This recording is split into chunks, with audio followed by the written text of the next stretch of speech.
सबसे ज्यादा जातिगत राजनीति की जंजीरों से जकड़ा हुआ राज्य माना जाता था। जातिगत राजनीति पर जो राजनीतिक दल का निर्माण हुआ है, सही है या गलत? वो राष्ट्र को या उस प्रांत को क्या देना चाह रहे हैं, उनके फ्रेम ऑफ थिंकिंग में क्या है कि वो क्या करेंगे। जाति के आधार पर तो ठीक है, लेकिन उनका विजन, पॉलिटिकल उनका जो एरिना है वो क्या है? क्या वो कहीं सारा लाभ अपनी ही जाति में सिमटाने का तो नहीं है? संविधान बदलना इतना आसान है। जब संविधान निर्माता की बात करते हैं तो बाबा साहेब डॉक्टर भीमराव अंबेडकर का नाम आता है, लेकिन एक धड़ा ये कहता है कि बाकी लोगों को क्रेडिट नहीं दिया गया, जिसे एक धड़ा BN राव का नाम उठाता है। इस खूबसूरत संविधान को केवल कुछ नियति के गंदे लोग खराब करते हैं। अंबेडकर ने बहुत सारी असहमतियों को जगह दी। जिस समाज ने उनको तिरस्कृत किया और पानी तक न पीने दिया, और उसने उस देश के संविधान में सभी व्यक्तियों को उनकी आबादी के अनुपात में रिप्रेजेंटेशन की बात की। एक ने इसका दावा किया कि भाई संविधान को बचाना है, तो फिर सवाल उठता है संविधान को नुकसान कौन पहुंचा रहा है? डॉक्टर अंबेडकर और BN राव वाला जो मसला चला करता है, जो बहस चली करती है, इस पर सर क्या कहना आपका? देखिए, निश्चित रूप से इस देश में जो अंबेडकर को स्थान प्राप्त है वो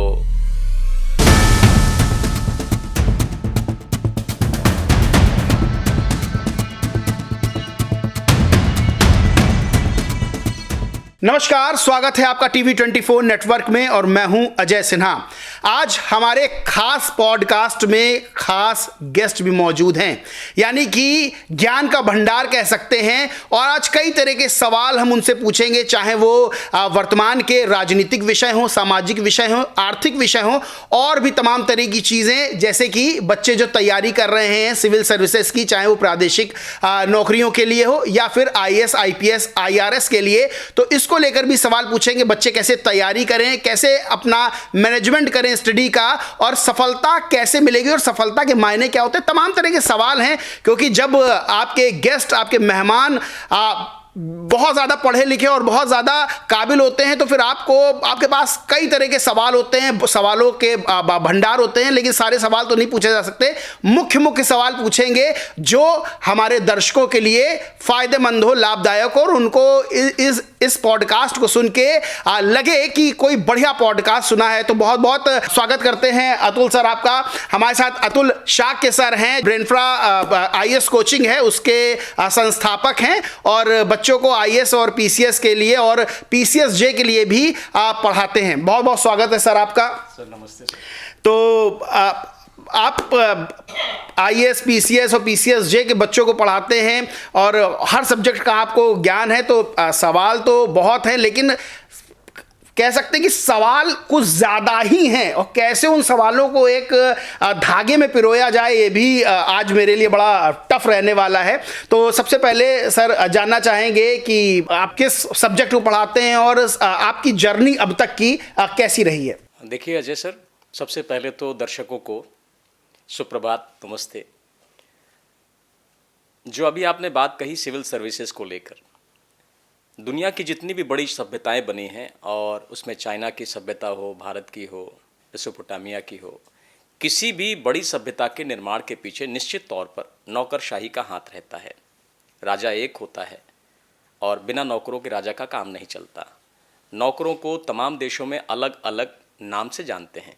कहीं उसको ब्यूरोक्रेसी कहते हैं, कहीं उसको नौकरशाही कहते हैं, कहीं उसे कर्मचारी कहते हैं, कहीं राज्य सेवक कहते हैं। तो ये सब अलग अलग देशों के नाम है, लेकिन मूल रूप से किसी भी बड़ी सभ्यता के निर्माण में नौकरशाही महत्वपूर्ण है। और जो अभी आपने कहा कि जो वर्तमान समय में भारत में नौकरशाही का स्वरूप है, वो नौकरशाही का जो स्वरूप दिखता है हमें, वो ब्यूरोक्रेट्स के रूप में IAS या PCS या स्टेट सर्विसेज के कर्मचारियों के रूप में दिखता है। ये जो कर्मचारी वृंद है, जिसे हम भारतीय प्रशासनिक सेवा या IAS कहते हैं, ये नामकरण है, लेकिन मूल रूप से ये नौकरशाही है। हमने अपने यूनिवर्सिटी के दौर से 2000 में मेरा BSc इलेक्ट्रॉनिक्स से हुआ, मैंने मास्टर्स इन पब्लिक एडमिनिस्ट्रेशन किया। मेरे समय में लोग ये कहते थे कि जो अपनी सामाजिक और आर्थिक स्थिति को बदलना चाहते हैं, उनको एक बार भारतीय प्रशासनिक सेवा में जाना चाहिए। देखिए, जो बहुत सच बात है, वो सच बात ये है कि मैं एक निम्न वर्गीय परिवार से आता हूँ, निम्न मध्यम वर्गीय परिवार से आता हूँ। मेरे पिता किसान या ये कह लीजिए श्रमिक परिवार से हैं, और जब मैं किसी भी तरीके से, मेरे माता पिता ने मेहनत करके, श्रम करके मुझे बड़े विश्वविद्यालय में दाखिल कराया। हालांकि उन्होंने मेरी बेसिक एजुकेशन बहुत अच्छी करवाई। लखनऊ का बहुत ही प्रतिष्ठित स्कूल है सिटी मॉन्टेसरी स्कूल, मेरी basic education city Montessori school की है। और उसके बाद हमने अपने उच्चतर अध्ययन के लिए यूनिवर्सिटी की तरफ रुख किया। तो जब मैं यूनिवर्सिटी गया तब मैंने अपने जीवन के बहुत सारे जो पहलू थे उनको दूसरे दृष्टिकोण से देखना शुरू किया। मेरा पर्सपेक्टिव बदला, मेरा एंगल बदला दुनिया को देखने का, समाज को देखने का और व्यवस्था को देखने का। उसके पहले निश्चित तौर पर मैं बहुत ही आम विद्यार्थी था जिसका उद्देश्य केवल दर्जे पास करके कहीं अपने आप को रोजी या रोजगार के लायक बना लेना था। क्योंकि हमें लगता है एक सच को कह देना बहुत ज़रूरी है, किसी चीज़ को बहुत सजाया ना जाए, सबको सच बताया जाए। पढ़ोगे लिखोगे तो बनोगे नवाब, ये मेरी माँ जितना जानती थी उतना उसने मुझे बताया। तो हम सब लोग उसी लकीर पर चले कि भाई अपने गांव की जो दुश्वारियों भरी ज़िंदगी है उससे कैसे निजात पाई जाए, इस व्यवस्था को कैसे बदला जाए, माता पिता की जो दारुण्य अवस्था है उसको कैसे हम लोग परिवर्तित कर सकते हैं। तो हमारे पास श्रम के अलावा तो कुछ था नहीं, मेहनत कर सकते थे। तो हमने बंद कमरों की मेहनत शुरू की, कुछ दर्जे पास किए, यूनिवर्सिटी पहुँचे। लेकिन उस जब महासमुंदर में गए तो वहाँ ज्ञान और तमाम कौशलों की वैविध्यता देखी तो सोचने का नज़रिया बदला। और उसी दौरान जो दूसरे बच्चे थे, अच्छे परिवारों से आते थे, कॉम्पिटेंट परिवारों से आते थे, उन्होंने एक विषय के बारे में बातचीत करनी शुरू की कि भाई ग्रेजुएशन कर लेंगे तो हम लोग आईएएस की तैयारी करेंगे। ये मेरे जीवन का सबसे बड़ा सच है, इसमें किसी भी तरह का कोई मिश्रण नहीं है। मैंने अपने उन दोस्तों के माध्यम से सुना कि आईएएस कोई परीक्षा होती है और आईएएस में हम लोगों को आईपीआर होने का मौका मिलता है। ग्रेजुएशन के बाद कुछ अटेम्प्ट्स मिलते हैं, न्यूनतम और उच्चतम आयु होती है। ये मोटा मोटा सीखा। वहाँ से हमारे अंदर ये प्रेरणा आई कि भाई ये जो व्यवस्थाओं का अध्ययन है, व्यवस्थाओं को बदलने और व्यवस्थाओं के चलाने के लिए होता है। यानी व्यवस्था सिस्टम का अध्ययन आप सिस्टम को चलाने और उसको मेंटेन करने के लिए करते हैं। तो रादर देन अदर एम्प्लॉयमेंट्स की, मैं बीएससी इलेक्ट्रॉनिक्स से था, एमएससी में भी गया, तो वो कहीं तकनीकी क्षेत्र में अपने कौशल को नियोजित करने की बजाय फिर मैं इसकी तरफ आकर्षित हुआ।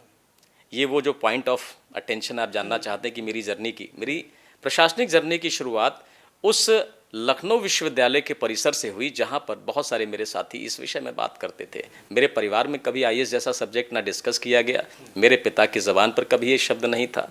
हाँ, कभी कलेक्टर आ जाता था, कभी टूटी फूटी भाषा में कप्तान कलेक्टर, गांव में जैसे कहते हैं कप्तान बनोगे कलेक्टर बनोगे, लेकिन विशुद्ध रूप से जो ब्यूरोक्रेटिक स्ट्रक्चरल जो स्टडी थी वो कहीं मेरे दिमाग में नहीं थी।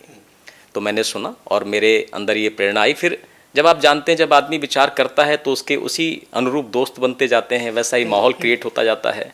वो एक शेर भी किसी ने बहुत खूब कहा है कि मैंने तुमसे मिलने की गुजारिश की है, ज़र्रे ज़र्रे ने तुमसे मिलने की सिफारिश की है।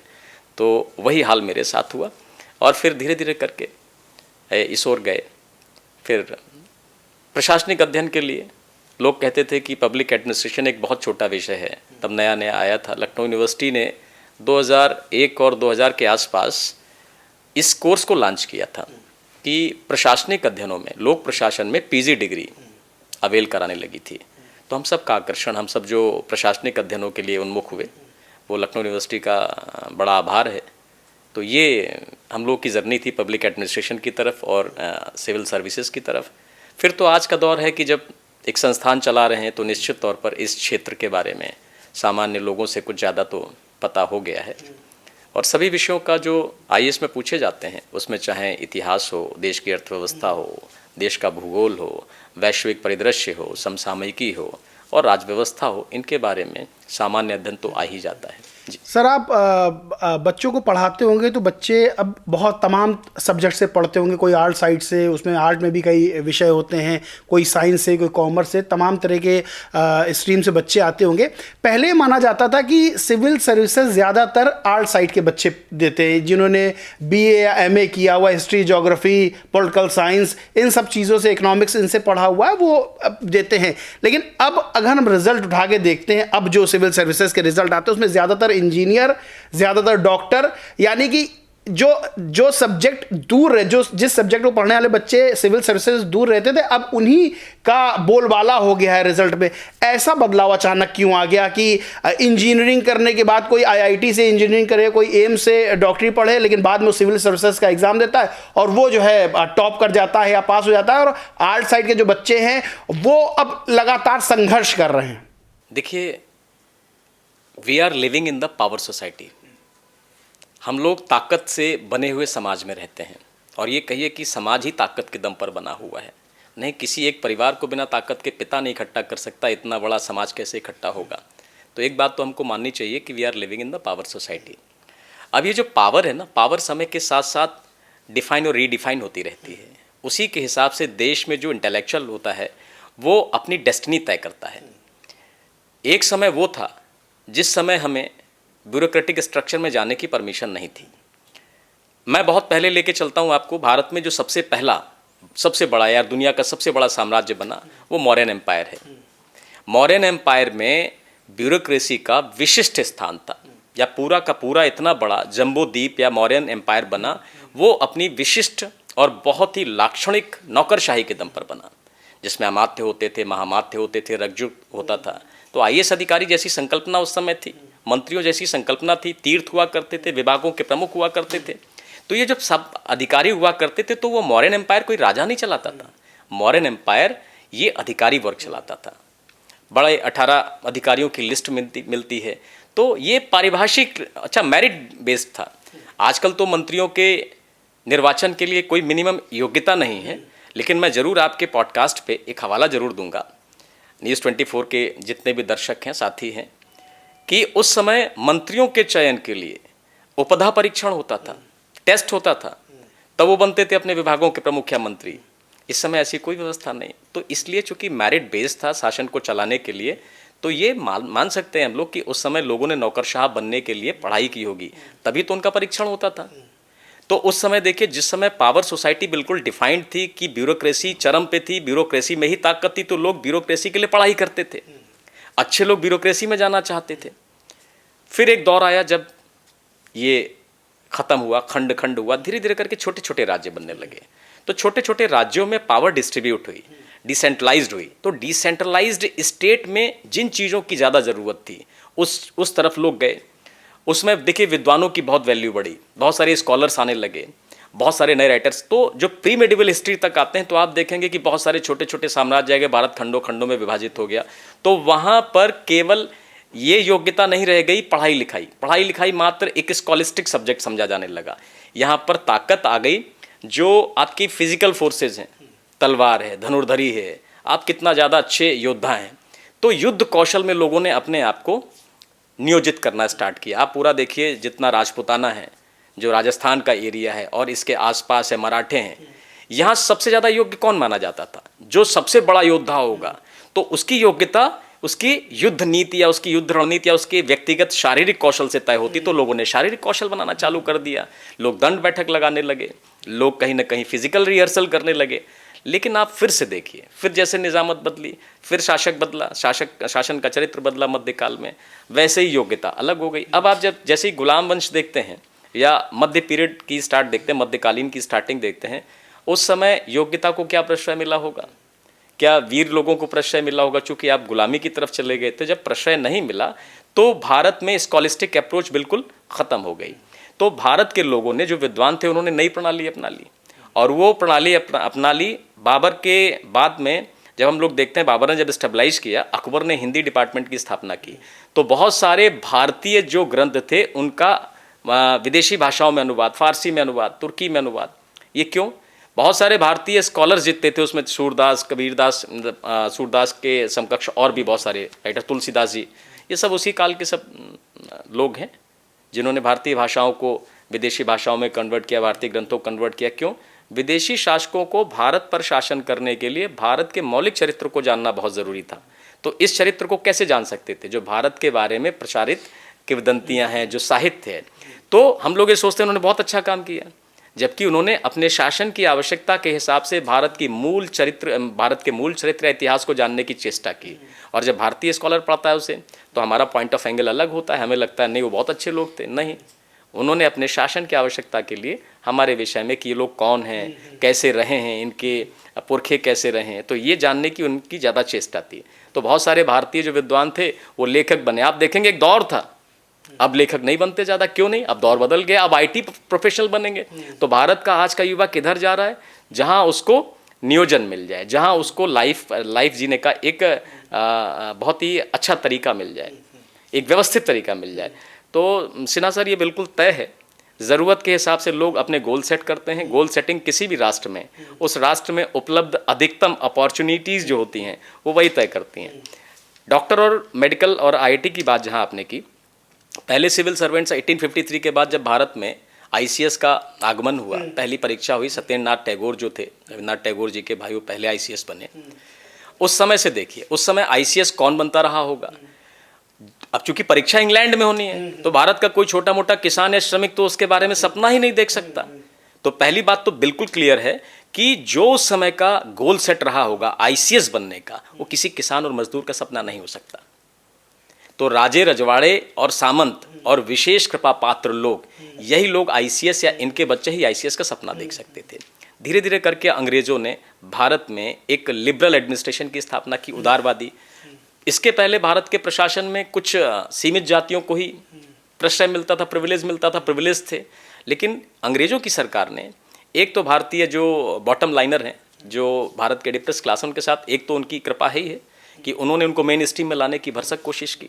इसमें उनके अपने निजी फायदे थे, मैं इस विमर्श में नहीं जाना चाहता, लेकिन इसमें उनके शासन के अपने फायदे थे। लेकिन फ़ायदा यहाँ के बॉटम लेवल को हुआ, वो बॉटम लेवल मेन स्ट्रीम में आने लगा। अब इससे क्या हुआ कि भारत के गरीब किसान श्रमिक भी इस परीक्षा में आने का सपना देखने लगे।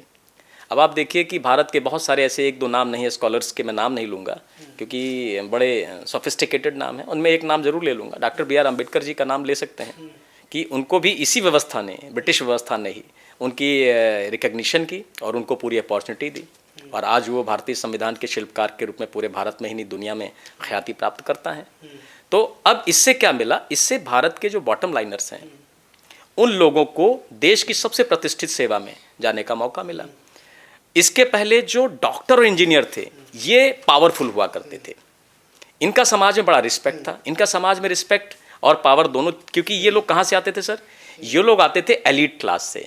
तो वो डॉक्टर और इंजीनियर जिनकी आप बात कर रहे हैं वो उस समय सबसे पावरफुल लोग थे। क्यों? क्योंकि उनके पीछे पावरफुल परिवार होता था। डॉक्टर इंजीनियर 1960 के दशक से पहले कोई बहुत मजबूत परिवार के लोग ही बनते थे, उन्हीं के बच्चे बनते थे। इस बात से तो आप इत्तेफाक रखेंगे। हो सकता हूँ मैं थोड़ा सा कहीं बायस्ड हूँ इस स्टडी में, लेकिन जितना मैंने देखा है इस भारतीय संविधान को या भारतीय इतिहास को, ज्यादातर लोग संपन्न परिवार के लोग डॉक्टर इंजीनियर बनते। हाँ, यस, ये था। लेकिन 60 से 65 के दशक के बाद से भी जो क्षेत्रीय पार्टियों का उदय हुआ, जिन्होंने पार्टिसिपेशन की बात की, और जैसे ही रिजर्वेशन की पहली पंक्ति का फायदा पहुंचा, जो अधिकारी बने, जो भी रिजर्व क्लास के अधिकारी बने, उनको शासन में जाने का पहले तो प्रथम पंक्ति में रिजर्वेशन से मौका मिला, लेकिन वो जानकार हो गए और होशियार हो गए।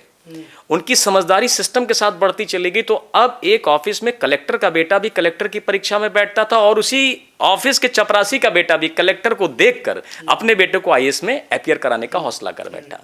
यहाँ से धीरे धीरे 60 से 70 के दशक के बाद धीरे धीरे देश की हालत बदली। तो आप 60-70 के दशक के बाद देखेंगे भारत में अचानक जो हमारे बॉटम लाइनर्स हैं, जिन्हें हम लोग कहते हैं OBC, SC, STs, इन लोगों के बच्चों का पार्टिसिपेशन बढ़ा। तो जो डॉक्टर इंजीनियर थे पहले वो प्रशासन की तरफ नहीं जाते थे, क्योंकि पहले एक तो ब्रिटिशर्स का फ्रेम था, उनके अधिकारी थे, सीमित अपॉर्चुनिटीज़ थी, तो वहाँ इतना स्पेस था नहीं कि कॉमन आदमी भी सोच सके। जब कॉमन आदमी ने सोचना चालू किया तो कॉमन आदमी को 2000 तक आते आते लोग ये समझ चुके थे। भारत में फिर कोई जातिगत सरकारें बनने लगी हर एक स्टेट में। उत्तर प्रदेश सबसे बड़ा हिंदी भाषा भाषी प्रांत है, यहाँ पर भी जब SC और OBC की सरकारें बनी और इनके अधिकारी जब पावर प्ले में आए, तो फिर जो वही संभ्रांत क्लास थे जिनके बच्चे डॉक्टर इंजीनियर बन रहे थे, उन्होंने पहली बार इस पावर को प्ले करते देखा। फिर ये देखा कि ये उनको क्रॉस बैलेंस कर सकता है, शक्ति संतुलन में ये जा सकते हैं।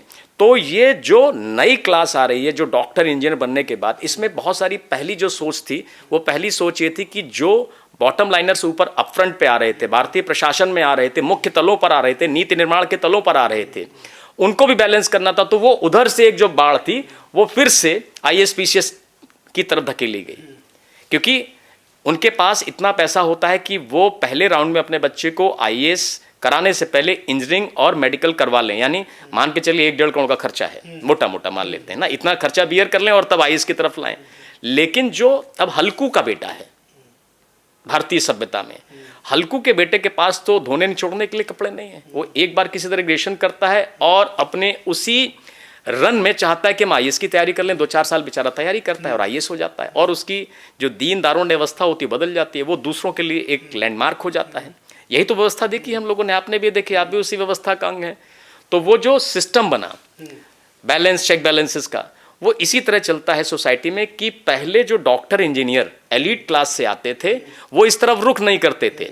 इस स्पेस को जब भारत के बॉटम लाइनर्स ने रिजर्वेशन के तहत जो फायदा मिला उनके पेरेंट्स को, उन्होंने जब अपने बच्चों को इधर फिल करना चालू किया 30-40 साल में, और लकीली जो जातिगत सरकारें बन गई, उन सरकारों ने अपने अपने मंसूबे साधते हुए अपने अपने अधिकारियों को प्रिविलेज किया, और स्टेट में जब मेन मुहानों पर दिखने लगे तब वो एक ये क्लास स्ट्रगल यानी पावर का आकर्षण जो है वो एक बड़े क्लास को इधर की ओर खींच लाया। सर, एक नॉर्मल सा एक सवाल है लेकिन बहुत चर्चा में रहता है, कलेक्टर की सैलरी लगभग कितनी होती होगी?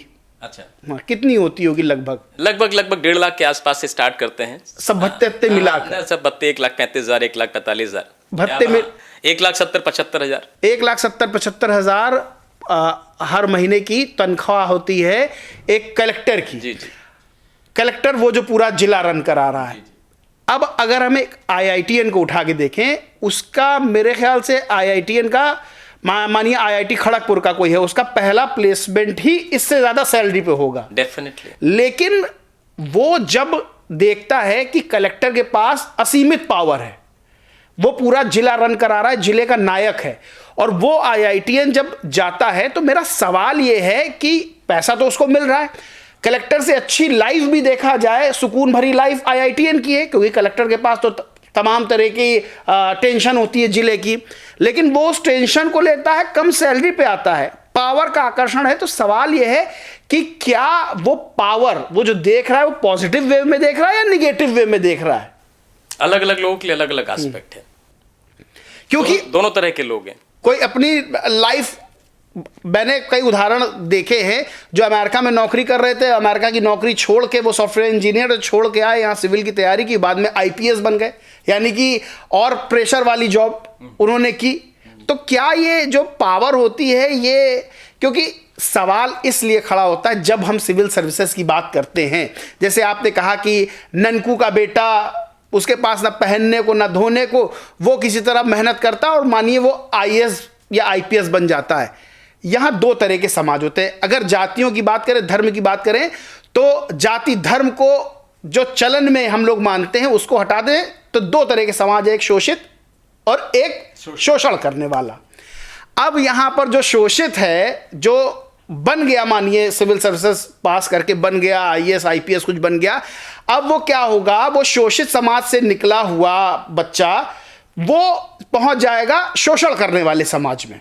सवाल ये सारे जो मैं पूछ रहा हूं ये सब एक दूसरे से कनेक्ट होते हैं, तो मैं इसका उत्तर जानना चाहता हूं और जनता भी इसका उत्तर जानना चाहती है कि ये क्या नौकरी में वो जो वर्ग है उसमें वो मानसिकता है जो हमको आकर्षित करती है, क्योंकि एक बच्चा जो शोषण देख रहा है, शोषित है, वो बाद में उसी वर्ग में चला जाता है जो शोषण कर रहा है शोषित वर्ग का। राइट। देखिए सर, सबसे पहली चीज़ है ये आपने जो सवाल उठाया है, पहले तो मैं आपको सैल्यूट करता हूँ कि आप भी इतनी अच्छी स्टडी रखते हैं। मार्वलस, आपका भी दर्द कहीं ना कहीं शोषित और सर्वहारा वाले कॉन्सेप्ट पर बहुत ही मुखर है। देखिए, पूरे मानवीय समुदाय में अगर सभी कालों की बात की जाए, प्राचीन, मध्यकालीन और आधुनिक दौर की बात की जाए, और इनमें मोटा मोटा कैटेगराइजेशन किया जाए, तो हर एक काल में दो तरह के वर्ग रहे हैं, शासक शासित, राजा प्रजा, नाम कुछ भी हो सकते हैं, और वो कार्ल मार्क्स के शब्दों में शोषक और वो शोषित वाली कहानी है। समाज में ये जो सिस्टम है, ये सिस्टम मनुष्य की मौलिक सोच से आता है। पावर क्यों एक्सरसाइज करते हैं हम? पावर की एक्सरसाइज करने की आवश्यकता क्यों होती है? तो मनुष्य की दो प्रवृत्तियां हैं। मनुष्य की एक प्रवृत्ति है जो अपना श्रम करता है, अपना काम करता है और अपने काम का ही पारितोषिक लेना चाहता है, और दूसरा वो है जो सोता रहता है, चुपचाप पड़ा रहता है, जब कोई दूसरा कमा लेता है तो उसे छीनने की प्रवृत्ति रखता है। ये बस यहीं से पावर और पावरलेस का कॉन्सेप्ट आता है। बहुत लंबे समय में लोग पावरफुल क्यों हो गए, पावरलेस, श्रमिक पावरलेस। फिर एक बड़ा सवाल ये उठता है कि जो लोग मेहनत कश हैं, मेहनत करने वाले हैं, वो पावरलेस क्यों हैं? क्योंकि वो तो पावरफुल हैं, क्योंकि वो कमाते हैं, अपना खाते हैं, उनको पावरफुल होना चाहिए। फिर ये लोग पावरलेस क्यों हैं? एक्चुअली एक टेंडेंसी रही है, जो उत्पादक होता है, जो श्रमिक होता है, वो एक टेंडेंसी ये रखता है कि इनसे लड़ा ना जाए, ठीक है यार ले जाओ, मैं कमा के खा लूँगा, मैं अपना, वो लड़ाई में नहीं पड़ता। जो श्रमिक और जो छोटे किसान हैं वो कभी राजा की लड़ाई के फेर में नहीं पड़ते। और इतिहास और तारीखें इस बात की गवाह हैं, जब कभी मजदूर इसका हिसाब किताब लेता है तो 1917 की तरह वो रूस जैसे बड़े राज्य के राजा को मार के खा जाता है, फ्रांस की क्रांति करता है, अपने राजा को फांसी दे देता है। 1215 में मैग्ना कार्टा लिखा जाता है। तो ये भी तो है कि जनता जब आती है तो राजा को सिंहासन खाली करना पड़ता है। लेकिन जनता की प्रवृत्ति बहुत लंबे समय तक शोषण को बर्दाश्त करने की होती है। ये अब उसकी मानवीय सोच में है। वो क्यों है, इसके पीछे तो मेरे पास भी कोई बहुत वाजिब उत्तर नहीं है मनोविज्ञान का। लेकिन जो मोटे तौर पर देखने पर या अध्ययन करने पर पता चलता है, वो ये पता चलता है कि किसान और मजदूर हमेशा मतलब सी ऑफ करता है, अरे जाने दो, लेट गो करता है। लेट गो से एक वर्ग के मनोबल बढ़ते रहते हैं। अगर वो पहले ही बार अपने श्रम के छीनने का विरोध करता तो शायद इतने बड़े पावरफुल लोग नहीं बनते। ये जो पावरफुल जो लोग बने वो इसी धींगा मुश्ती से बने कि एक वर्ग बहुत लंबे समय तक अपने लिए डिफेंस तलाशता रहता है, सेफ गार्ड में रहना चाहता है। वो जब कभी सेफ गार्ड से निकलते हैं तो वो जो चंद लोग हैं पावरफुल हैं, वो पावरफुल नहीं रह जाते। तो जो आपने कहा ना शोषक और शोषित के बीच में कि एक वर्ग शोषक है, दूसरा शोषित है। शोषितों को जब भारत में एक पावर की मध्यस्थता के कारण थोड़ा सा सम्मान मिला, और इसमें जो तीसरा जो बिचौलिया था, भारत में तीसरा बिचौलिया था ब्रिटेन। ब्रिटेन को भारत में राज्य कायम करना था, ब्रिटेन को लंबे समय तक राज्य कायम करना था। तो उसने वो डिस्पैच भी भेजा, उसने विधि आयोग भी बनाया, लॉर्ड मैकाले को भेजा। उसने कहा देखो भारत को समझो यार, जाके भारत में कैसे लंबे समय तक शासन स्थापित किया जा सकता है। तो उसने फिर एक कॉन्सेप्ट दिया कि ऐसे अंग्रेज बनाओ भैया जो मन से अंग्रेज हों और वो तन से भारतीय हों। भारतीयों को अंग्रेजी थोड़ी पढ़ा लिखा दो, थोड़ा सा गणित पढ़ा दो, थोड़ा सा तर्क पढ़ा दो, ताकि वो हमारे ऑफिस का कामकाज कर लें, बॉटम लाइन का काम धाम कर लें और हमें सुविधा मिले। आप ये सोचिए कि इंग्लैंड उत्तर प्रदेश का भी आधा है, हमारे एक राज्य का आधा हिस्सा है, और हमारे उत्तर प्रदेश की पॉपुलेशन का कोई 1/3 हो, 6 से 8 करोड़ पॉपुलेशन हो। अब इतना बड़ा देश, और भारत पे उस समय निजामत कायम कर गया, सल्तनत बनाकर चला गया, इतनी बड़ी सरकार देकर चला गया। तो ये तो आज के स्कॉलर के लिए विमर्श का विषय है कि ऐसी क्या योग्यता थी ब्रिटिशर्स में। हम लोग उनको आलोचित करते हैं, उनको गालियां देते हैं, ठीक है, ये अच्छा है कि वो हमें गुलाम बना कर गए। लेकिन ये भी तो सोचा जाए कि इतने मुट्ठी भर लोग अपने देश से इतनी दूर समुद्र पार करके असुरक्षा के घेरे में तो उनको होना चाहिए, और हम उनसे अपने आप को सुरक्षित महसूस करते थे। तो हमारे अंदर क्या उस समय रहा होगा, हमारा मेंटल क्राइटेरिया किस तरह से डिसाइड होता होगा, क्या सोचते होंगे उस समय भारत के लोग, इतने राजे, इतने रजवाड़े, इतने छत्री। इन लोगों ने भी तो उस समय देखा होगा वो दौर। लेकिन इतने मुट्ठी भर लोग आकर भारत में राज करके चले गए। तो उन्होंने तय किया, उन्होंने इस बात को समझा कि भारत में दो विचारधाराएं, तभी मैंने बताया कि साहित्य एक मार्गदर्शन देता है। मुगलों ने भी यही किया, ब्रिटिशर्स ने भी यही किया। भाई सबसे पहला आदमी 1498 में आया, वास्को डी गामा। आए तो उसके पहले भी, लेकिन जो समुद्री मार्ग, नए समुद्री मार्गों की खोज में पहला व्यक्ति आया 1498 में आया, यूरोपियन आया। उसके बाद फिर तमाम 5 यूरोपीय शक्तियाँ आई, सबसे बाद में अंग्रेज आए। इन सब लोगों ने क्रमशः भारत को स्टडी किया। अब ये 1498 यानी 1500 मान लीजिए, 1500 से लेकर जो पहली लड़ाई अंग्रेजों ने लड़ी 1757 प्लासी लड़ी, 1757 में प्लासी, 1764 में बक्सर। बक्सर से पहली बार ये कहते हैं कि ये ट्रेड टू टेरिटरी में कन्वर्ट हुए। ब्रिटिशर्स को यही तो कहा जाता है कि 1764 की लड़ाई के बाद 1765 में जब इलाहाबाद की संधि हुई तो बंगाल, बिहार और उड़ीसा की दीवानी लेते ही भारत में ये व्यापारी से क्या बन गए, शासक बन गए। क्योंकि राजस्व वसूलना, टैक्स लेना शासक का चरित्र होता है। तो ये तब शासक बन गए। तो सोचिए कि 1600 में अंग्रेज आए और 1765 में शासकीय चरित्र आया, यानी 165 साल लगे उनको भारतीय चरित्र को समझने में। तब इन्होंने इंटरवीन किया। अभी तो हम आज़ाद भी नहीं, जुम्मा 80 साल नहीं हो रहे हैं। तो आप सोचिए कि कितने समय में उन्होंने भारत को समझने में अपनी संसाधन लगाया, अपना समय लगाया। इसलिए जब वो समझ गए कि भारत में 2 क्लास हैं, उन्होंने दोनों क्लास की स्ट्रेंथ देखी। पॉपुलेशन देखी, उन्होंने देखा जो नीचे वाला क्लास है बहुत श्रमिक है और यहाँ की जो सारी जो ताकत है वो खेती किसानी में है। यहाँ की ज़मीन ताकतवर है, यहाँ कोई सोना चांदी बहुत प्रचुर मात्रा में नहीं होता, बहुत सारे कोई खनिज संसाधन नहीं होते। हाँ, लोहा कोयला बहुत पाया जाता है और कुछ बेसिक जो हमारे पास मैग्नेटाइट हेमेटाइट वगैरह के, लेकिन बहुत बहुमूल्य प्रीशियस स्टोन नहीं पाए जाते हैं। अफ्रीका से ज़्यादा हम रिच नहीं हैं। तो भारत में धन धान्य जो भरा हुआ था वो यहाँ की ज़मीन में, तो सबसे ताकतवर जो भारत में था वो यहाँ का किसान था। निर्विवाद रूप से भारत आज भी 60 से 70% खेती है, कृषक साम्राज्य है और कृषि पर जिंदा है। हमारा आज भी इकोनॉमी का जो प्राथमिक सेक्टर है, जिसे हम प्राइमरी सेक्टर कहते हैं, उसे हम कृषि और वानिकी को कहते हैं। तो आप सोचिए, ये ताकत वो समझ गए थे और उन्होंने देश के किसानों को पक्ष में रखना चालू कर दिया। शोषण उन्होंने भी किया, बहुत लंबे समय तक बंगाल में आंदोलन हुए, बिहार में हुए, उड़ीसा में हुए, और जब अंग्रेजों के खिलाफ रिवोल्ट हुए तो अंग्रेज इस शक्ति का प्रयोग इस देश के जो अपर क्लास थे, जो वैचारिक लोग थे, जो विचार से इसका विरोध कर सकते थे, शासन का विरोध कर सकते थे, जो या भारतीयों के मन में उनके खिलाफ कोई एक सेगमेंट पैदा कर सकते थे, उन्होंने उसके खिलाफ इसको खड़ा कर दिया। आप यकीनन ये मानिए कि उन्होंने भारत में शक्ति संतुलन के लिए शोषक के समक्ष शोषित भाग को खड़ा कर दिया। और ये अच्छा, अब इसमें बहुत सारी डेफिनेशंस अलग अलग विषय को पढ़ने वाले विद्यार्थी, समाजशास्त्र को पढ़ने वाले अपने हिसाब से लेते हैं, उस समय का transformation of society, political science को पढ़ने वाले अपने हिसाब से लेंगे। लेकिन जो एक मोटा एक सामान्य आदमी को क्राइटेरिया पता हो जाए एक भाषा में, तो यही तो कहेंगे कि भाई एक तीसरा व्यक्ति आया, दो यहाँ पर थे, एक व्यक्ति दूसरे को पीट रहा था, जो पीट रहा था, जो सालों से पिट रहा था, वो कह रहा था कि सालों से शोषित हैं। आज भी जितने भी बहुजन समाज की पार्टियां बनी हैं वो इसी बात को आगे रख के अपने जनमत को प्रभावित करती हैं कि साहब सदियों से हमको शोषण दिया गया, हमको हमारा शोषण किया गया है, सदियों से हम डिप्रेस क्लास हैं। इसी बात का तो हवाला देती हैं कि हमें इकट्ठे होना होगा, हमें अपना शासन कायम करना होगा। तो इसी आधार पर आप देखिए कि जो शोषकों ने एक शोषितों के खिलाफ जब मुहिम छेड़ी होगी शोषण करने की, उस दौरान जब शोषकों को या शोषितों को मौका मिला अंग्रेजों के समय में मध्यस्थता के कारण, तो शोषितों ने इसका पूरा फायदा उठाया। शोषित लोगों को अंग्रेजों ने आगे किया और इसी तरह से उनको इस ताकत के खेल में शामिल कर लिया। अब इस ताकत के खेल में शामिल होने के कारण, जिसे आज आप बहुजन समाज कहते हैं, जिसे भारत में हम लोग कहते हैं ना डिप्रेस क्लास है या और भी नामों से जानते हैं, उसके पास शक्ति का अब एक टेस्ट है ना, जो स्वाद है वो पहुंच गया है। अब वो इसके लिए स्ट्रगल करता है, जान पे खेल के स्ट्रगल कर रहा है। अपने संविधान को आपने देखा होगा, बहुत सारे वर्तमान नैरेटिव में, जैसे आप तो बड़े अच्छे मतलब जानकार हैं समसामयिकी के, जितने वर्तमान समय के चुनाव सब जगह हैं, संविधान बचाओ, जातिगत सम्मान, इस पे भी मैं आऊँगा सर।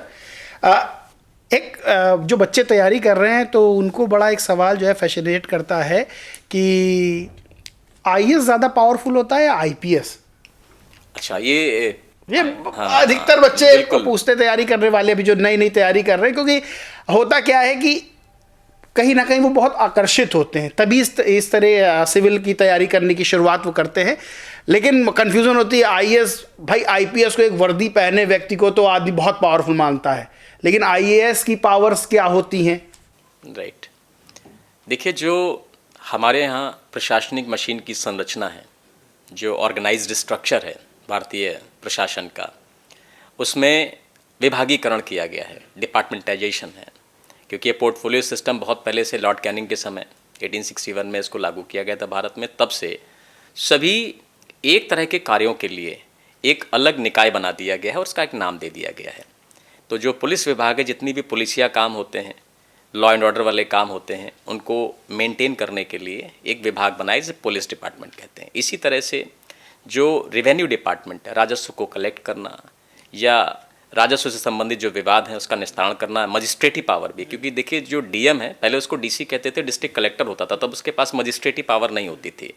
तो ये भी बात हमें ध्यान रखनी होगी कि जो डिस्ट्रिक्ट कलेक्टर है, डिस्ट्रिक्ट मजिस्ट्रेट आईएएस होता है, उसके पास जब वो डीएम होता है तो दो तरह की पावर होती है। रेवेन्यू बोर्ड की भी पावर होती है, रेवेन्यू की पावर होती है, और मजिस्ट्रेटिव पावर मतलब वो कुछ मामलों में जुडिशियल नेचर भी एक्वायर करता है। तो इसलिए डीएम का जो ओहदा है वो जिले के जितने भी काम करने वाले निकाय हैं, जो डिस्ट्रिक्ट ऑफिसर्स हैं, उन सब का कोऑर्डिनेटर है। वो जिले का प्रमुख है, जिसमें पुलिस भी शामिल है। अच्छा, ये एक इश्यू एरिया भी होता है। पुलिस विभाग की किसी भी नाकामी के लिए आईपीएस या जिले के कप्तान को आप जिम्मेदार ठहराते हैं, लेकिन लाठी चार्ज देने का ऑर्डर कलेक्टर के पास है ना, तो वो ऑर्डर कलेक्टर के पास से आएगा। मैं भाई आप आईपीएस हैं, आप प्रमुख हैं, तो आप इस बात की कंप्लेन क्यों लेंगे कि भाई आप नाकाम रहे, आप ये दंगा नहीं रुकवा पाए, या आपके होते हुए बलवा हो गया, या यहाँ लॉ एंड ऑर्डर मेंटेन नहीं हुआ। हालांकि वो पुलिस विभाग का चीफ तो है, लेकिन आज भी भारतीय प्रशासन में एक बहुत बड़ा इश्यू एरिया है, बड़ा चर्चा का विषय होता है। जो प्रशासन पढ़ते हैं उन बच्चों को भी कभी कभी आईएएस मेंस में सवाल पूछ लिया जाता है इस विषय पे। ये जो दोनों की जो अंतर संबंध है पुलिस और प्रशासन में, डीएम और एसएसपी के, तो मतलब डीएम ज्यादा पावरफुल होता है डेफिनेटली। डीएम के पास जो वर्क फील्ड है वो ब्रॉडर है और मिसलेनियस है। पुलिस विभाग के पास केवल एक स्पेसिफिक डिपार्टमेंट है, वही पुलिस डिपार्टमेंट है। और राज्य की सेवाओं में पीसीएस मान सकते हैं ज्यादा पावरफुल होता है, यानी कि एसडीएम डीएसपी की तुलना में। Yes definitely. जो रेवेन्यू है, रेवेन्यू किसी भी प्रशासनिक संरचना का मूल है।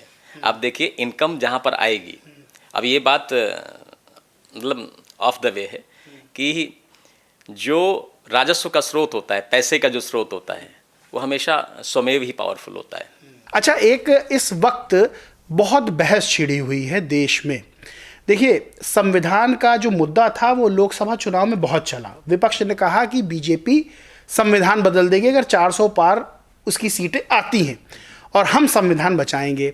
उसके बाद से संविधान पे एक तगड़ी बहस शुरू हो गई, क्योंकि ये जो मुद्दा था ये काम कर गया और विपक्ष को इसमें फायदा हुआ, बीजेपी को नुकसान हुआ, 240 सीटों पर आ गई, क्योंकि अंतिम व्यक्ति तक ये बात विपक्ष पहुंचाने में सफल रहा।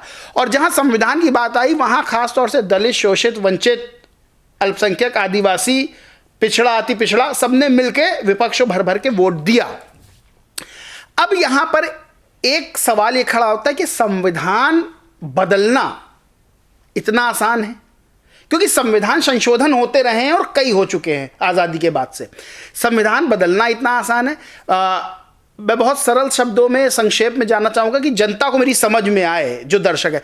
दूसरा, एक जो बड़ी बहस है कि जब संविधान निर्माता की बात करते हैं तो बाबा साहेब डॉक्टर भीमराव अंबेडकर का नाम आता है, लेकिन एक धड़ा ये कहता है कि बाकी लोगों को क्रेडिट नहीं दिया गया, जिसे एक धड़ा BN राव का नाम उठाता है कि ये भी संविधान निर्माता हैं, इनको क्रेडिट नहीं दिया गया, सिर्फ एक व्यक्ति को क्रेडिट दिया जा रहा है। ये दो बड़े सवाल हैं, यानी कि क्या संविधान बदलना इतना आसान है, और दूसरा संविधान निर्माता पर जो बहस दो वर्गों में चलती है, इस पर सर संक्षेप में मैं जानना चाहूंगा क्या है मामला। देखिए, सबसे पहले तो जो आपने ये सवाल रखा है, ये जितने भी व्यूअर होंगे इसका जवाब देते ही दो धड़ों में बढ़ जाएंगे। निश्चित तौर पर मैं बिल्कुल भी सार्वभौमिक नहीं हो सकता, क्योंकि दो तरह के व्यूअर हैं, दो माइंडसेट के हैं, और ये पॉडकास्ट है सभी के बीच में जाएगा। तो पहले तो मैं क्षमा प्रार्थी हूँ कि जिन व्यूअर्स को, मैं अध्यापक हूँ, जिन व्यूअर्स को अगर मेरी कोई बात ना अच्छी लगे, मैं मनुष्य हूँ, मैं ये ज़रूर इस क्षमा याचना के साथ स्टार्ट करूँगा कि किसी के मन को दुखाने का मेरा कोई इरादा नहीं है, लेकिन अध्यापक होने की नैतिक जिम्मेदारी बड़ी है। देश को चलाने का जो ड्राफ्ट है, जो देश को चलाने का जो एक सबसे बड़ा डॉक्यूमेंट है, जो एग्रीमेंट है, वो एग्रीमेंट या डॉक्यूमेंट भारत का संविधान है, ये हम सब जानते हैं। और भारत का संविधान इस देश की जनता को, इस देश के जानवरों को, इस देश की ज़मीन को, इस देश की नदियों को और इस देश के चराचर सभी हिस्सों को, वो चाहे जीवित हों या जीवित हों, सबको संबंधित जीवन देता है। नदियों को पल्यूट नहीं कर सकते आप, मतलब ये है। आप सोचिए कि कितना बड़ा ड्राफ्ट तैयार किया गया होगा, जिसमें वनों की सुरक्षा की बात की गई है, नदियों को साफ रखने की बात की गई है। आम इंसान के लिए कितना खूबसूरत संविधान होगा। इस खूबसूरत संविधान को केवल कुछ नियति के गंदे लोग खराब करते हैं। संविधान निश्चित तौर पर भारत जैसे विशाल लोकतंत्र को बांधे रखने के लिए महत्वपूर्ण है। भारत बहुभाषा, बहुसंस्कृति का राष्ट्र है। बहुत सारी संस्कृतियों की अपनी अपनी निजी विचारधाराएं हैं, और आजकल तो अपनी अपनी विचारधाराओं को संप्रभुता के स्तर पर चरम तक ले जाने की लोगों में होड़ है। ऐसे में हम महत्वपूर्ण तरीके से संविधान की किसी भी चर्चा में अगर शामिल होते हैं तो ये जरूर कहेंगे कि भारतीय संविधान को हम लोग जिस दृष्टिकोण से देखते हैं उस दृष्टिकोण से देखना बंद कर दें। सबसे पहली चीज़ है, भारतीय दृष्टिकोण को हम एक किताब के रूप में देखते हैं। भारतीय दृष्टिकोण, ये इस दृष्टिकोण से भारतीय बाज आ जाए। ये राष्ट्र का जीवन है, जो हमारी आज़ादी का एग्रीमेंट था अंग्रेजों से और तमाम विदेशी ताकतों से, वो उस समय के लोगों ने जो मुफीद समझा होगा उन लोगों ने बनाया। तो इसलिए इससे पवित्र और कोई किताब भारत में नहीं हो सकती, ना कोई धार्मिक किताब और ना ही कोई दूसरी लौकिक किताब या पारलौकिक किताब। जिस संविधान से, भारत के संविधान के अनुच्छेद 1 में यह कहा गया कि हम भारत होंगे, हम इंडिया होंगे, मतलब हमें हमारा नामकरण दिया गया, हमें हमारी सीमाएं दी गई, पहली बार विधिक रूप से हम दुनिया के नक्शे पर जाने गए, हमारी लाइनें खींची गई। इसके पहले तो केवल हम अलग अलग नामों से, कोई मुगलिया कहता था, जो जो ताकतवर था वो अपने अपने हिसाब से साम्राज्य कहता था, लेकिन this was the very first time where we came into existence as a nation.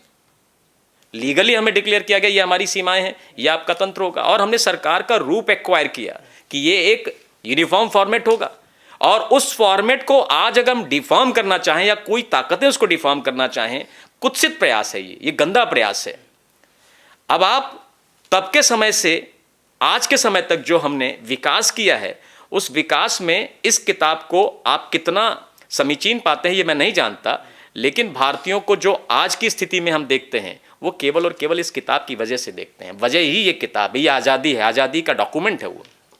तो जब आप इस बात को कहते हैं कि विपक्ष ने या तथाकथित रूप से जो तब के दो बड़े मतलब इलेक्शन फाइटर्स थे, दो धड़े, एनडीए और इंडिया, हाँ, इंडिया अलायंस और एनडीए अलायंस, इन लोगों में एक ने इसका दावा किया कि भाई संविधान को बचाना है, तो फिर सवाल उठता है संविधान को नुकसान कौन पहुंचा रहा है। जैसा आपने आशंका जाहिर की, संविधान में कुछ बेसिक स्ट्रक्चर हैं जिसे 1973 केशवानंद भारती बनाम भारत संघ के केस में स्टैब्लिश किया गया था कि हम भाई संविधान में समय के अनुकूल परिवर्तन तो कर सकते हैं, लेकिन उसकी मौलिक आत्मा को परिवर्तित नहीं कर सकते।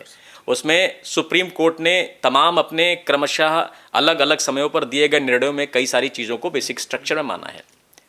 तो अब एक सामान्य भारतीय को तो समझ है नहीं कि संविधान का बेसिक स्ट्रक्चर क्या होगा। जुडिशरी को या जुडिशरी में बैठे किसी बड़े वकील को या किसी बड़े जज को ये कैसे मान लिया जाए कि ये जो कह रहे होंगे वो सार्वभौमिक सच होगा, क्योंकि हम में से किसी को भी, इंक्लूडिंग ऑल द पर्सन, जो नेशन का चीफ है और जो इस देश का सबसे छोटा पायदान पे खड़ा व्यक्ति है, ये सब ह्यूमन है, इन सब में अपनी अपनी लिमिटेशंस है, बाउंडेड रेशनलिटी है, सबकी जो बौद्धिकता है वो सीमित है। तो सीमित बौद्धिकता के लोग कैसे किसी राष्ट्र को एक स्वर में एक जगह पर खड़ा करने की कोशिश कर सकते हैं। संविधान में जो प्रावधान किए गए हैं उन प्रावधानों में सबसे महत्वपूर्ण प्रावधान है जो फंडामेंटल राइट है, मौलिक अधिकार है। लेकिन आप ये देखिए कि वो कोर्ट में चैलेंजेबल है, यानी आपको मौलिक अधिकार तब मिलेगा जब कोई आपका मौलिक अधिकार तोड़े और उसे इन्फोर्स कराने के लिए आपको कोर्ट अप्रोच करना पड़ेगा। यहां पर थोड़ा सा डिस्कशन का विषय हो सकता है, जहां पर सरकार, बनाने वाले लोग और बनाने वाले लोगों को मिली ताकत, थोड़ा सा मैं डिटेल में जरूर जाऊंगा क्योंकि इस बात को समझने के लिए हमें थोड़ा सा एनालिसिस की जरूरत पड़ेगी, विश्लेषण की आवश्यकता पड़ेगी। भारत में संविधान ने ताकत किसको दी है? अगर ये सवाल बच्चे से किया जाए, किसी व्यूअर से किया जाए, तो कहेंगे साहब संविधान में ताकत है। संविधान में कोई ताकत नहीं है। संविधान एक किताब है, संविधान में क्या ताकत होगी भाई? संविधान के प्रावधानों में तब ताकत होगी जब उनको लागू करने वाला व्यक्ति ताकतवर विचारों का होगा, उसकी नीयत ताकतवर होगी, वो पावरफुल होगा। अगर वही पावरफुल नियत उसको डिफॉर्म करने लगे तो कौन रोकेगा? संविधान में संशोधन की शक्ति दी गई है आर्टिकल 368 में, आप बदल दीजिए, और बदलने के साथ साथ आप ऐसी ऐसी जगह बदलाव करिए कि ऊपर की छत बहुत इंपॉर्टेंट है, पिलर काट दीजिए। पिलर को काटने की आपको आजादी दे दी गई है, अगर आप नीचे के पिलर साफ कर देंगे तो छत कैसे टिकी रहेगी? ये बात मार्केबल है कि नहीं है? संशोधन कहां किए जाएंगे? आपने कहा छत में कोई संशोधन नहीं कर सकते, छत में संशोधन नहीं होगा, हम न्यू में संशोधन किए दे रहे हैं, छत अपने आप गिर जाएगी। अब आप समझ गए ना, छत का कोई अपना निजी वजूद नहीं, सब इंटरकनेक्टेड पार्ट्स हैं। जो ये कहते हैं कि साहब ने यहां परिवर्तन कर लिया, अगर संविधान में संशोधन की बात करते हैं तो मैं एक सवाल ये करता हूं व्यूअर से कि वो भी इस बात को पढ़ें।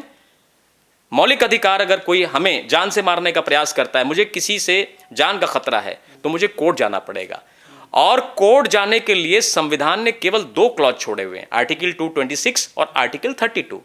आर्टिकल 32 में हम सुप्रीम कोर्ट अप्रोच करेंगे फंडामेंटल राइट के वायलेशन के टाइम पर, और आर्टिकल 226 के जो अंडर प्रोविजन है हमें हाई कोर्ट जाना। यानी कुल मिलाकर अब गांव का, फिर मैं हल्कू का आपको एग्जांपल दूंगा, गांव की मेड़ पर बैठा हल्कू, जिसको लोग उसे जाति सूचक गालियां दे रहे हैं, जिसको अबे तबे कर रहे हैं, और जो बिल्कुल मतलब अंतिम पायदान पे खड़ा है, वो आदमी जो एक थाने के पुलिस को देख कर डरता है, वो आदमी हाईकोर्ट अप्रोच कैसे करेगा? रोज उसकी एट्रोसिटी हो रही है, देश में हो रही है।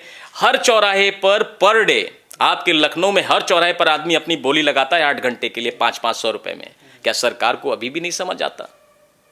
क्या कोई हमारे पास एक ऐसा शेड्यूल्ड वे नहीं हो सकता एम्प्लॉयमेंट का कि जो लोग आते हैं टिफिन बांध के अलग अलग गांव से चौराहे पर अपने आप को बेचते कि भैया हमको ले चलो, 8 घंटे के लिए मैं आपकी गुलामी करूंगा, आपकी नौकरी करूंगा, आपकी दास्ता करूंगा। तो ये स्लेवरी का एक छोटा सा फॉर्मेट दिखता है ना, और सरकार की नाक के नीचे दिखता है, डेली दिखता है।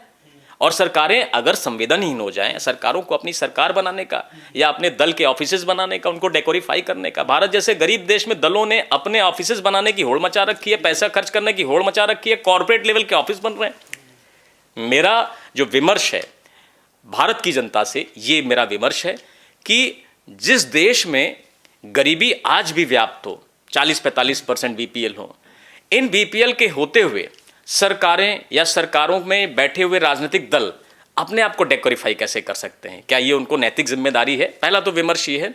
और दूसरा विमर्श ये है कि जिन दलों की आपने बात की कि पावर कहाँ है, संविधान की पावर अंतिम रूप से सरकार में है। क्यों? सरकार मेजॉरिटी में होगी। भारत में कार्यपालिका और व्यवस्थापिका एक ही फ्रेम में बैठा दी गई हैं। जो मेजॉरिटी पार्टी होगी वो सरकार बनाएगी, यानी विधायिका के लोग ही सरकार होते हैं, विधायिका का ही एक समूह सरकार होता है। अब वो सरकार के बिना कोई बिल पास नहीं होगा, क्योंकि मेजॉरिटी में होगा उसका बिल पास होगा, यानी सरकार का हर बिल पास होगा। और आजकल तो मेजॉरिटी या जो अलायंस है बड़े हो गए हैं, आजकल तो किसी बिल के रुकने की बात ही नहीं होती, स्पेशल मेजॉरिटी हो तो भी एक्वायर हो जाती है। तो ऐसे में चिंता ये है कि जब मजबूत विपक्ष नहीं है तो बदलाव किसी भी हद तक हो सकता है। इसकी संभावनाएं हमेशा रहेंगी। क्यों? अगर देखे दिखाए ऊपर की छत नहीं बदली जाएगी तो नीचे की नींव की एक एक ईंट खोदी जाएगी और एक दिन ये अपने आप इमारत गिर जाएगी। देश की जो जनता है, जिसे अब तक संविधान के बारे में कुछ, मैं फिर क्षमा चाहूँगा, कुछ पता नहीं है, टेक्निकलिटीज़ पता नहीं है, एक एक शब्द पे 10 साल बहस चलती है, तो एक बेचारी जनता के पास कितना टाइम होगा? नहीं, ये भी फिर जब कहा जाता है कि संविधान की जानकारी, तो फिर कुछ लोग कहते हैं संविधान ही इतना बड़ा है, इसको कौन पढ़े? आप अमेरिका के संविधान देखिए, कुछ अनुच्छेद में सिमट जाता है, और हमारे यहाँ एक तो अनुच्छेद ज़्यादा, ऊपर से उसमें संविधान संशोधन इतने हुए हैं, तो पढ़ने में खैर। अच्छा, इसमें जो ये डॉक्टर अंबेडकर और BN राव वाला जो मसला चला करता है, जो बहस चली करती है, इस पर सर क्या कहना आपका? देखिए, निश्चित रूप से इस देश में जो अंबेडकर को स्थान प्राप्त है वो बिल्कुल समीचीन है। अंबेडकर अपने समय के लीजेंडरी व्यक्ति थे और वो सार्वभौमिक व्यक्तित्व है, किसी एक जाति व्यवस्था में बंधा हुआ व्यक्ति नहीं है। अंबेडकर ने जब अपने संविधान में लोगों को जगह दी तो सभी धर्मों को जगह दी, सभी संप्रदायों को दी, और सभी तरह की असहमतियों को उन्होंने शामिल किया। अंबेडकर की खूबसूरती इस बात से और बढ़ जाती है कि अंबेडकर ने बहुत सारी असहमतियों को जगह दी। जिस समाज ने उनको तिरस्कृत किया और पानी तक न पीने दिया, और उसने उस देश के संविधान में सभी व्यक्तियों को उनकी आबादी के अनुपात में रिप्रेजेंटेशन की बात की, ये बहुत बड़ी बात है। तो अंबेडकर का योगदान पूरे संविधान में कहीं भी छुपा नहीं है। और इसके अलावा संविधान सभा में 389 जो लोग थे वो सभी इसी सम्मान के पात्र हैं। लेकिन फिर भी जो किसी भी जीत का सेहरा होता है, टीम लीडर के सर होता है। अंबेडकर 8 मेजर कमिटीज़ में से एक कमेटी, जिसे ड्राफ्टिंग कमेटी कहते हैं, उसके चेयरमैन थे। वो तो एक ठीक है, उनकी भूमिका है, एक व्यक्ति को कहीं आप बिठा लेंगे, लेकिन उनका दर्शन पूरे संविधान में व्याप्त है और उस दर्शन से कहीं भी संविधान बाहर नहीं है। यानी कि ये बहस होनी नहीं चाहिए, ख़त्म होनी चाहिए। अच्छा, आपने कुछ सवाल है छोटे छोटे, उसके आंसर सर चाहूँगा मैं, दर्शक भी जानना चाहेंगे। भाषाओं की बात करते हैं, भाषा संविधान में भाषाओं को जगह दी गई है। कितनी भाषाओं को जगह दी गई है? 22 भाषाओं को जगह दी गई है, और भी भाषाओं को शामिल करने की मांग है। 3 तो चली रही है कि 25 कर दो 22 से। भाषाओं की बात करते हैं, कहते हैं भारत में जगह जगह, मतलब पग पग पर बोली, कोस पे पानी, और बोली बदल जाती है।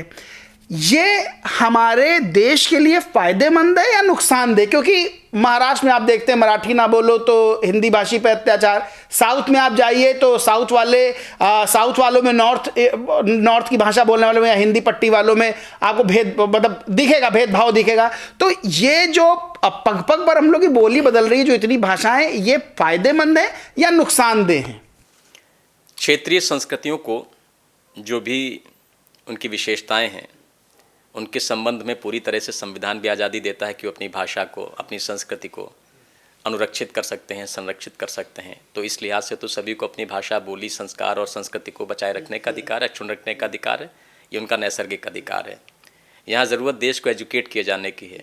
यहाँ देश के जो नेता हैं अपने वर्कर्स को जिस तरह से एजुकेट कर रहे हैं, उस वजह से ये फसाद दिखता है। अदरवाइज़ हम अपनी भाषा बोलते हैं, आप अपनी भाषा बोलते हैं, कहाँ पे बात है? ये विवाद पैदा किए जाते हैं और इस भारतीय राजनीतिक पृष्ठभूमि में ये अक्सर नरेटेड होते हैं, ये इंस्ट्रक्टेड होते हैं। आप कभी इसके लिए पहले साउथ इंडिया की जो मूवीज़ देखते थे तो जवाहरलाल नेहरू साहब कहा करते थे, जो चलचित्र है वो समाज का आईना होता है, दिग्दर्शन होता है। तो उससे भी आप थोड़ी सी सीख ले लेंगे तो आपको ये बिल्कुल समझ में आ जाएगा। भाषाओं से क्या वैमनस्य है भाई? लोकल संस्कृतियाँ हैं, रीजनल उनकी डिस्पैरिटीज़ हैं, उन विविधताओं के लिए ही तो हम जाने जाते हैं। भारत विविधताओं में एकता का देश है, अनेकता में एकता का देश है। हम बहुत सारी असहमतियों के साथ भी एक घर में रहते हैं। तो ऐसे में मुझे आज तक ये नहीं समझ में आया कि स्थानीय भाषा के आधार पर जिद करना कि नहीं साहब ये भाषा बोलें, वो भाषा बोलें, तो ये तो पूरी तरह से राजनीतिक षड्यंत्र है और कुछ नहीं है, केवल अपने वोट बैंक को प्रभावित करने का। जो पार्टियां मेरिट पे नहीं खड़े हैं, अब चूंकि भारत ने एक आज़ादी रखी, आप राजनीतिक पार्टी बनाइए, चलाइए, तो अब चूंकि बड़े मुद्दे राष्ट्रीय पार्टियां ले चुकी हैं, कुछ स्थापित क्षेत्रीय पार्टियां हैं, अब चौथी या पांचवी उसी स्टेट में पार्टी आएगी तो क्या लेकर आएगी?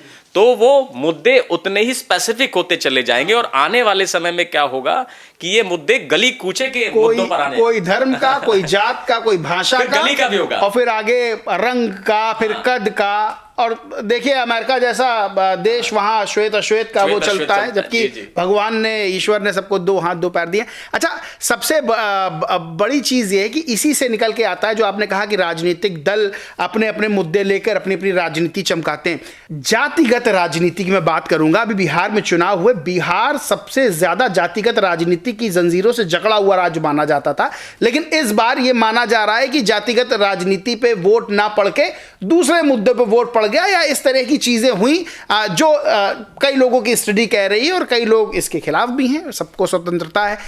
बात यह निकल कर आती है कि आपने भी देखा होगा बहुत से राजनीतिक दलों का उदय ही जात पर हुआ है। यानी कि वो ये कहते हैं कि हम फलानी जात का अधिकार उनको दिलाएंगे, वो 3% हो, 4% हो, 5% हो, 10% हो, जितना भी हो, 6 सीटें, 10 सीटें, 12, 15 सीटें अपने हिस्से का लेने के लिए उसमें से एक जना कहता है उस जात का कि हम इनको अपनी जाति को, जिसको हक नहीं मिला, उसको हक दिलाएंगे, और एक राजनीतिक दल का निर्माण होता है। अब राजनीतिक दल का निर्माण होता है तो विपक्ष में जाता है, वो सत्ता पक्ष में जाता है। इसको कैसे देखते हैं? संक्षेप में जानना चाहूंगा कि जातिगत राजनीति पर जो राजनीतिक दल का निर्माण हुआ है, सही है या गलत है? क्योंकि अधिकार तो सबको ही है दल बनाने का। जैसे भी भाषा आपने कही, भाषाओं के आधार पर, तो ये विषय हैं, ये मुद्दे हैं जिनके आधार पर कोई भी पॉलिटिकल पार्टी फॉर्म कर सकता है। अब ये उस बनाने वाले का इंटरेस्ट है कि उसकी जो अपनी कलाकारी है वो किस सेक्टर में है। जो भाषाओं के धनी हैं, भाषाओं को जानते हैं, तो भाषाओं को अपना आधार बनाएंगे। जो लोग जाति के विषय में ज़्यादा विमर्श रखते हैं, वो लोग जाति के बारे में बनाएंगे।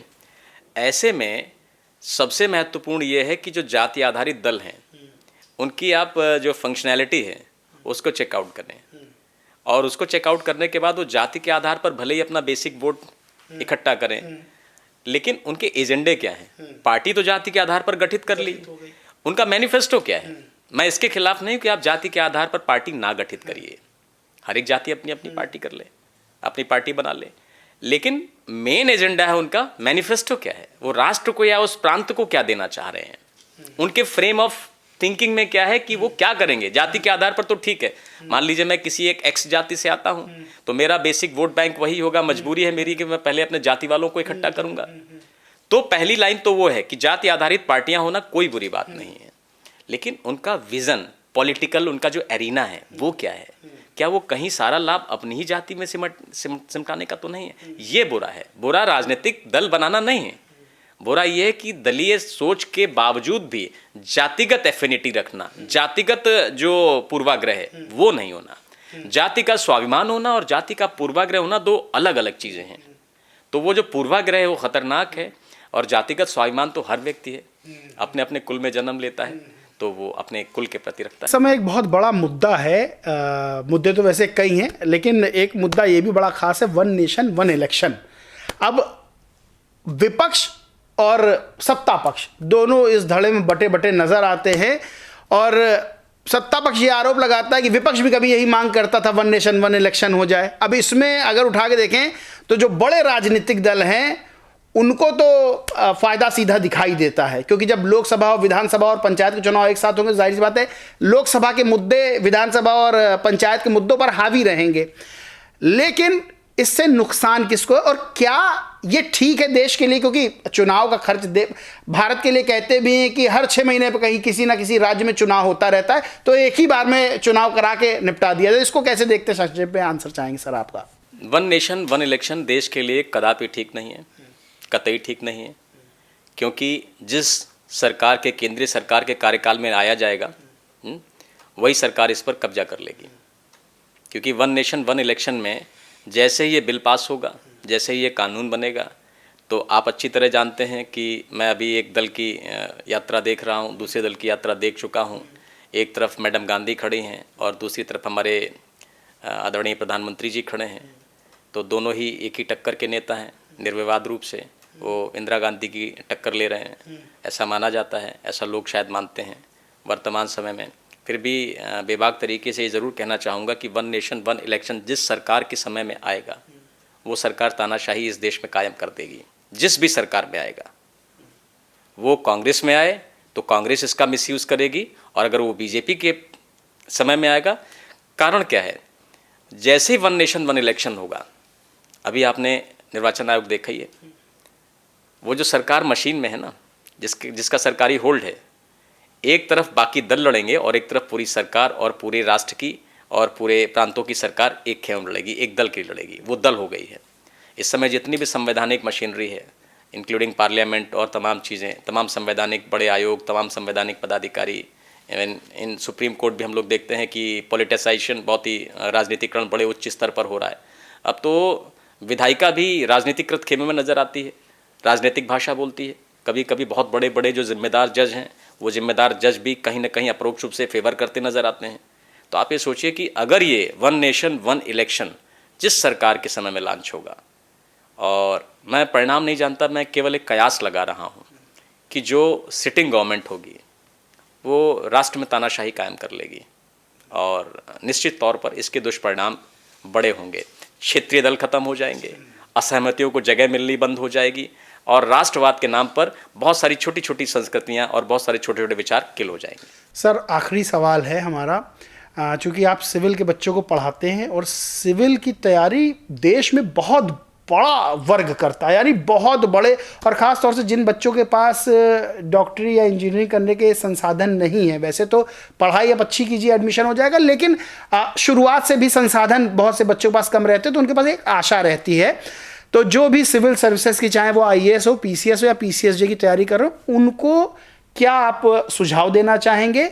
और एक चीज़ और चलती है कि आप प्लान B भी तैयार रखें, क्योंकि ये तैयारी ऐसी होती है कि आदमी ने 8-10 साल मानिए निकाल दिया, 6 साल, वो जो साल हैं वो उसकी पूरी ज़िंदगी के बराबर के होते हैं, क्योंकि वो अपना गोल्डन पीरियड कमरे के अंदर बंद होकर निकाल रहा है, पढ़ाई कर रहा है।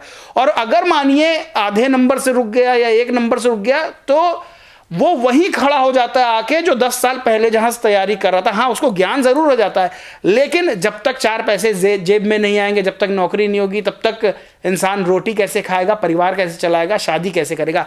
तो कैसे तैयारी करनी चाहिए बच्चों को सिविल की, कि उनका जो जहां पे वो गलतियां कर रहे हो वो सुधर जाएं? और दूसरी चीज़, प्लान B कितना ज़रूरी है?